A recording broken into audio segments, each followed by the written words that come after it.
Qualification de l'Union sportive de Ben Guerdane de Tunisie pour le second tour préliminaire de la Coupe de la Confédération africaine malgré sa défaite à Niamey face à l'association sportive de la police.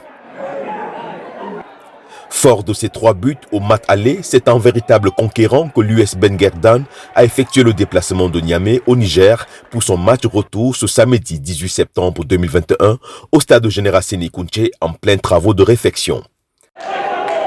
En face, une équipe de l'AS Police désireuse d'arracher sa qualification. Ce sont d'ailleurs les Tunisiens qui vont, dès l'entame, se créer les premières occasions de but. Les Tunisiens vont progresser dans le jeu, mais pas dans l'efficacité. L'AS Police du Niger va profiter du manque de lucidité de l'US Ben Guerdane de Tunisie pour ouvrir la marque à la 26e minute par Abdoussalam Toundé.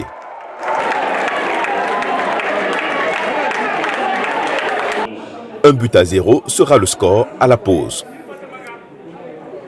Dès l'entame de la seconde période, les attaquants nigériens de l'AS Police se montrent entreprenants mais pêchent dans la finition. En face, les multiples assauts des Tunisiens ne trouveront aucune issue. Conscient de leur avantage, l'US Ben Guerdane va empêcher à l'AS Police de trouver à nouveau le chemin des buts. L'AS Police s'impose 1 but à 0, un score malheureusement insuffisant pour lui permettre de poursuivre la compétition. Face à cette élimination, l'entraîneur de l'AS Police, Hassan Idé Barkiré, accuse les conditions de préparation de son équipe. Mais dans l'ensemble, moi je pense bien qu'on n'a pas démérité. Les enfants ont tout donné. Vraiment, je suis satisfait de leur comportement. Je fais partir 14 joueurs pour garder 11 joueurs pensant que j'allais avoir du renfort. Malheureusement, sur le plan local, je demande 8 joueurs, je n'ai aucun. Sur le plan international, je demande des joueurs de niveau plus élevé que les nôtres. Vous voyez, je n'arrive pas à avoir ces joueurs. Et pire encore, les conditions dans lesquelles on s'est préparé.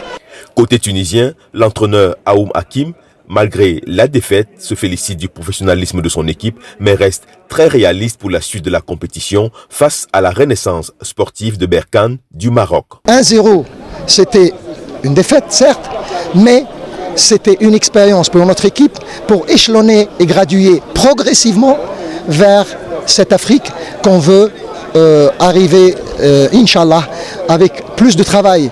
Aujourd'hui, on construit sur cette volonté qui est une volonté graduelle et qui nous donne plus d'espoir pour que notre équipe puisse progresser dans la douceur. On n'est pas des gens qui rêvent beaucoup, on sait là où on y va étape par étape. Notre objectif premier, c'est tout d'abord de dépasser le prochain tour contre une équipe qu'on sait qu'elle n'est pas facile. Elle a gagné la Coupe de la CAF, c'est Berkane, les Marocains.